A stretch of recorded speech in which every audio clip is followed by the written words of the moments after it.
चलिए आज के इस विश्लेषण में एक ऐसी खौफनाक कहानी की गहराई में उतरते हैं जो सदियों से पूरी तरह अनसुलझी है। राजस्थान का विशाल और सुनसान रेगिस्तान, मीलों तक फैली रेत, भयानक सन्नाटा और एक ऐसा गांव जो एक ही रात में पूरी तरह से वीरान हो गया। ये सब किसी भी इंसान को सिहरा देने के लिए काफी है। कहते हैं वहां की हवा में आज भी एक अजीब सी रूह कंपा देने वाली ठंडक है। दरअसल यह कहानी सिर्फ ईंट पत्थरों के एक खंडर की नहीं है, बल्कि एक ऐसे गहरे शाप की है जो आज भी रेगिस्तान की रेत में कहीं गूंजता है। यह रहस्य है कुलधरा का। सूरज ढलने के बाद यहाँ जाना सख्त मना है। सुनने में किसी हॉरर फिल्म की चेतावनी लगती है ना, लेकिन सच तो ये है कि ये कोई कहानी नहीं बल्कि एक कड़वी हकीकत है। कुलधरा कोई आम गांव नहीं था। ये एक ऐसा गांव था जो एक ही रात में हमेशा हमेशा के लिए खाली हो गया। और सबसे हैरान करने वाली बात तो ये है कि पीछे न कोई लाश मिली, न किसी लड़ाई झगड़े का कोई निशान और ना ही कोई सुराग। हजारों लोग रातों रात ऐसे गायब हुए जैसे वो कभी वहां थे ही नहीं। पीछे रह गया तो सिर्फ एक भयानक सन्नाटा और एक ऐसा खौफ जो आज भी लोगों को सूरज ढलने के बाद वहां जाने से रोकता है। आइए करीब 200 साल पीछे चलते हैं। उस वक्त का कुलधरा पालीवाल ब्राह्मणों का घर हुआ करता था। ये लोग बेहद पढ़े लिखे, अमीर और सम्मानित थे। रेगिस्तान के बिल्कुल बीचों बीच उन्होंने पानी की एक ऐसी शानदार प्रणाली विकसित की थी जो उस समय के हिसाब से किसी चमत्कार से कम नहीं थी। जीवन बेहद खुशहाल था। लेकिन अब जरा आज की स्थिति पर गौर किया जाए। वो सारी खुशहाली पूरी तरह उजड़ चुकी है। आज ये जगह सिर्फ सुनसान खंडहरों का एक घेर है।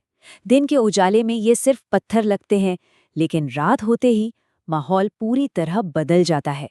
अचानक ठंडी हवाएं चलने लगती हैं, खाली पड़े घरों के बीच से कदमों की आहट आती है और कभी-कभी किसी के रोने की आवाजें गूंजती हैं। एक हंसते खेलते समुदाय का ऐसा खौफनाक अंत सच में दिल दहला देता है। अब हर खौफनाक बर्बादी के पीछे कोई ना कोई वजह होती है, और यहाँ वो वजह कोई भूकंप या सूखा नहीं बल्कि एक क्रूर इंसान था।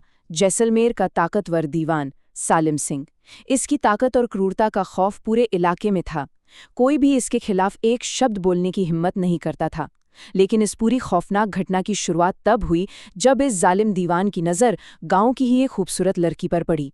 उसकी वो डार्क और खौफनाक जिद एक ऐसे समृद्ध समुदाय की बर्बादी का कारण बन गई जिसकी किसी ने कभी कल्पना भी नहीं की थी। सत्ता का नशा और एक इंसान का अहंकार, ये दोनों पूरे गांव पर बहुत भारी पड़ने वाले थे। या तो लड़की मुझे दे दो, वरना पूरे गांव को बर्बाद कर दिया जाएगा। उस रात जो हुआ उसका अंदाजा इसी एक धमकी से लगाया जा सकता था। गांव वालों के सामने एक बहुत बड़ा और खौफनाक संकट खड़ा था। यह सिर्फ एक खोखली धमकी नहीं थी, बल्कि मौत का सीधा फरमान था। सालिम सिंह का अल्टीमेटम बिल्कुल साफ था। उस भयानक डर और बेबसी को महसूस किया जा सकता है जिससे वे ग्रामीण उस वक्त गुजर रहे होंगे। कोई सुरक्षित रास्ता नहीं था। एक तरफ अपनी बेटी के सम्मान की रक्षा थी, तो दूसरी तरफ पूरे गांव का वजूद दांव पर लगा था। उस भयानक फैसले की रात का जो मंजर था ना, वो सचमुच रोंगटे खड़े कर देने वाला था। उस रात कुलधरा के हर घर में दिए जल रहे थे, रोशनी पूरी थी, लेकिन हवा में एक अजीब सा दम घोट देने वाला डर फैला हुआ था। लोग पूरी तरह चुप थे, कोई कुछ नहीं बोल रहा था। बस बच्चों के रोने की हल्की हल्की आवाजें आ रही थीं, जिन्हें शायद समझ ही नहीं आ रहा था कि आखिर हो क्या रहा है। एक भारी और खौफनाक सन्नाटा पूरे गांव पर हावी था। और फिर आधी रात के बाद कुछ ऐसा हुआ जिसने इतिहास को हमेशा के लिए बदल कर रख दिया। वे सब के सब एक साथ बिना कोई आवाज किए उस गहरे अंधेरे में हमेशा के लिए गायब हो गए। 84, जी हाँ, 84। ये कोई छोटा मोटा आंकड़ा नहीं है। ये घटना सिर्फ कुलधरा नाम के गांव तक ही सीमित नहीं थी। कहा जाता है कि उस रात कुल 84 गांव एक साथ खाली हुए थे। 84 गांव, जरा सोचिए, हजारों की संख्या में लोग एक ही रात में रेगिस्तान में कहीं खो गए। किसी ने उन्हें जाते हुए नहीं देखा, किसी को भनक तक नहीं लगी कि इतने सारे लोग किस दिशा में गए। और सबसे बड़ी बात, आज 2 सदियां बीत जाने के बाद भी उनका कोई पता नहीं चल सका है। इतने बड़े पैमाने पर लोगों का बिना कोई सुराग छोड़े गायब हो जाना वाकई इस इतिहास के सबसे बड़े रहस्यों में से एक बनाता है। लेकिन वो गांव वाले चुपचाप नहीं गए। जाने से पहले उन्होंने अपने ही हाथों से बनाए हुए उन घरों को, अपनी मातृभूमि को एक भयानक शाप दे दिया। उनके आखिरी शब्दों में एक गहरा आक्रोश और असीम दर्द छुपा था। जो कोई भी कभी भी इस जगह पर दोबारा बसने की कोशिश करेगा वो पूरी तरह बर्बाद हो जाएगा। उनका दुख और उनकी बेबसी इतनी गहरी थी कि ऐसा लगता है जैसे उसने उस मिट्टी को ही शापित कर दिया हो। और बिल्कुल इसी शाप ने कुलधरा को एक ऐसी डरावनी जगह में बदल दिया जहां आज भी हवाओं में वो खौफनाक कहानी गूंजती है। दशकों तक कई लोगों ने इस शाप को महज एक अंधविश्वास मानकर कुलधरा में फिर से जीवन बसाने की कोशिश की, लेकिन नतीजा बेहद खौफनाक रहा। जो भी वहां रहने गया उसे भयानक अंजाम भुगतने पड़े। कुछ लोगों की रहस्यमयी मौतें हो गईं, जिनका कभी कोई कारण नहीं मिला। कुछ लोग अचानक अपना मानसिक संतुलन खो बैठे और पागल हो गए, और कुछ तो बस रात के अंधेरे में हमेशा के लिए गायब हो गए, बिल्कुल वैसे ही जैसे 200 साल पहले वो ग्रामीण गायब हुए थे। अगर निष्पक्ष रूप से देखा जाए तो ये वो खौफनाक किंवदंतियां हैं जिनके कारण आज भी कुलधरा पूरी तरह से वीरान पड़ा है। अब सबसे दिलचस्प बात तो ये है कि ये रहस्य सिर्फ पुरानी कहानियों या किताबों तक ही सीमित नहीं है। आज के इस आधुनिक दौर में भी कई टूरिस्ट और पैरानॉर्मल इन्वेस्टिगेटर्स यहाँ आते हैं और रोंगटे खड़े कर देने वाले अनुभव शेयर करते हैं। कई लोगों का पक्का दावा है कि उन्हें पीछे से किसी ने आवाज देकर बुलाया, लेकिन मुड़ने पर वहां दूर दूर तक कोई नहीं था। उन खंडरों में जहां बिजली का कोई नामो निशान नहीं है, वहां रात में अजीब सी रोशनी देखी गई है। कैमरों में अजीबोगरीब परछाइयां कैद हुई हैं। और सबसे डरावनी बात, आधुनिक रिकॉर्डिंग डिवाइस में बच्चों के रोने और फुसफुसाने की आवाजें साफ साफ रिकॉर्ड की गई हैं। इन पैरानॉर्मल दावों की असलियत जानने के लिए आइए 2013 की एक घटना पर नजर डालते हैं। आरव नाम के एक स्थानीय फोटोग्राफर ने एक बहुत ही साहसिक या शायद कहें बेवकूफ़ी भरा कदम उठाया।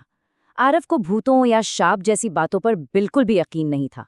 उसने ये साबित करने की ठानी कि कुलधरा में डरने लायक कुछ है ही नहीं, और उसने अकेले वहां पूरी रात बिताने का फैसला कर लिया।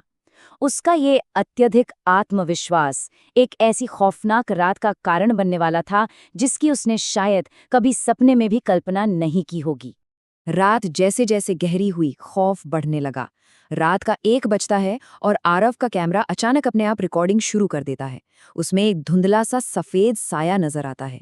जैसे ही आरव उस साये की तरफ बढ़ता है, कुछ ही पलों बाद उसे अपने ठीक पीछे कदमों की आहट सुनाई देती है, बिल्कुल ऐसे जैसे कोई बहुत करीब से उसका पीछा कर रहा हो। फिर अचानक उसके कैमरे की लाइट पूरी तरह से बुझ जाती है और वो उस घने डरावने अंधेरे में बिल्कुल अकेला रह जाता है।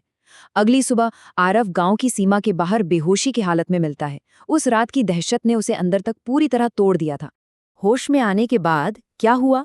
आरव ने उस रात अपने साथ हुई घटना के बारे में किसी को कुछ नहीं बताया।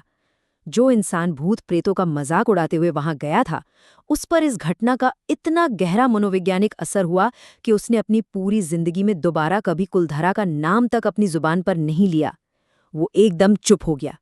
वो रात उसके दिमाग पर एक ऐसी खौफनाक मोहर छोड़ गई थी जिसे वो ताउम्र नहीं भुला पाया। इस पूरे खौफ का, इस रहस्य का एक केंद्र भी है, गांव के बीचों बीच स्थित वो शापित मंदिर। ये प्राचीन मंदिर आज भी लगभग उसी हालत में वहां खड़ा है। मान्यताओं के अनुसार गांव छोड़कर जाने से ठीक पहले पालीवाल ब्राह्मणों ने इसी मंदिर में इकट्ठा होकर अपना आखिरी और सबसे खौफनाक अनुष्ठान किया था। कहते हैं कि यहीं से वो शाप निकला था जिसने इस पूरी जमीन को हमेशा के लिए बंजर और डरावना बना दिया। ये मंदिर उस रात के दर्द, बेबसी और उस क्रोध का सबसे बड़ा गवाह है। मंदिर के अंदर का माहौल आज भी दिल दहला देने वाला बताया जाता है। एक पल के लिए उस मंजर की कल्पना की जाए। रात का घना अंधेरा है, उस खंडरनुमा मंदिर में कोई अकेला खड़ा है। तभी अचानक बिना किसी हवा या इंसान की मौजूदगी के मंदिर की घंटियां जोर जोर से बजने लगती हैं। हवा एकाएक बर्फ जैसी ठंडी हो जाती है और फिर सबसे डरावनी चीज, उस कपा देने वाली खामोशी में बिल्कुल पास किसी के सांस लेने की स्पष्ट आवाज सुनाई देती है। ये विवरण ही मन में सिहरन पैदा करने के लिए काफी है, तो वहां असल में मौजूद होने का अनुभव कितना भयानक होगा। 200 साल बीत चुके हैं, लेकिन रहस्य आज भी वहीं का वहीं है। आज तक कोई नहीं जान पाया कि वो 84 गांव के लोग आखिर उस रात कहाँ गायब हो गए। लेकिन इस सब के बाद एक ऐसा सवाल खड़ा होता है जो सच में सोचने पर मजबूर कर देता है। क्या कुलधरा का ये शाप और ये सारी पैरानॉर्मल घटनाएं सिर्फ मनगढ़ंत कहानियां हैं, या फिर उस रेगिस्तान के भयानक सन्नाटे और उस गहरे अंधेरे में आज भी कोई मौजूद है, कोई ऐसा जो अगले मुसाफिर के आने का चुपचाप इंतजार कर रहा है। इस रहस्यमयी सफर में जुड़ने के लिए बहुत बहुत धन्यवाद। ऐसी ही और गहरी जानकारियों और विश्लेषणों के लिए अगली कड़ी का इंतजार करें।